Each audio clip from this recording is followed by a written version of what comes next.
Hi Leanne, here's the rest of the feedback for your reading exam. I don't know what happened, my computer decided to shut down partway through. So we were up to here. You've gone on to use the writer used a simile sometimes there in the house felt heavy, and you've given a good explanation of that. However, that's not really relevant to the structure, that's more for the previous question, the language question. But then you do say the writer finishes with a metaphor, so this is back to structure, and you say it captures the complete demise of her as the main figure of the family life perfectly. It's as if she's almost not there. So when we look at the mark scheme, you have attempted to comment on the effect of the structural features, because again here you've said the metaphor and the effect of it overall. And then you said the final paragraph softens and describes how affectionate his mother had been. So you have done that. We are missing some quotes, which is going to mean that you're at the bottom of the level 2 band, and you have made some use of subject terminology, mainly appropriately. And for this question, the structure question, the terminology that we're looking for is at first it's focus, and then the story moves on, and the final paragraphs, and the writer finishes. So you have used that terminology. So for this question, it's a 3 out of the possible 8 marks. And moving on to question 4, where you've been asked to what extent you agree with the statements that the part of the story set at breakfast time shows Alex is struggling to cope with his mother's illness. You've started off by saying that you completely agree with the statement, and you've given the quote about him not being in the mood to applaud with pancakes, and you've explained what that suggests to you, and said it's as if he's tired and giving up today. You've commented on the fact that he snaps at his younger sisters, which is a good indicator that he's unhappy and struggling to keep it together. You then said the writer goes on to tell us that Alex is angry with his father, sisters, life in general, and even his mother, showing that he appears to be sad and exhausted by the situation.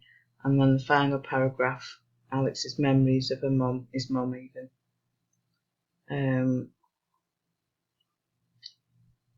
And mentioning more than the silent ghost. So if we look at the mark scheme for this one, if we look at level 2, make some evaluative comments on the effect of the reader. Well, you've done that all the way through. You've said what the effect is of the quotes and how it's making you feel that Alex isn't coping. The next one shows some understanding of the writer's method. So you've even done this one, which is one that some people struggle to do, because you've said the final paragraph goes into detail of Alex's memories. This statement says a lot as his mother is still present in the household. Major contrast to the strong, strict disciplinarian woman. And then up here you even say the writer goes on to tell us that Alex is angry. And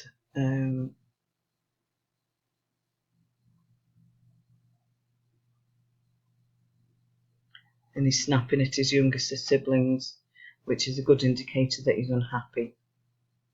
Select some appropriate textual references. You have included relevant quotes, and you have made some response to the focus of the statement, because you have said the way through that Alex isn't coping, and the various ways that you know that. So I think it's 10 out of the possible 20 marks for this question. To score higher, I think just make sure that you're making it clear that you know how the writer is showing us that Alex isn't coping. So you could have commented on the fact that the writer uses dialogue, or the dialogue between his sisters and Alex, to show that he isn't coping because he gets angry with them for no real reason. They're only asking a simple question, and that he uses the comparison between his mum now to what she used to be like, and Alex's feelings on it. You could also have commented on the fact that he uses the metaphor, which was little more than a silent ghost, and that would have added to it. But you've had a good attempt at this question, so well done. And overall that gives you a score for the reading part of the exam of 20 out of the possible 40, which is a good score. So well done, Leanne. Keep up the good work, keep attending and keep doing your homework, and I'm sure you'll get a good grade in your GCSE exam.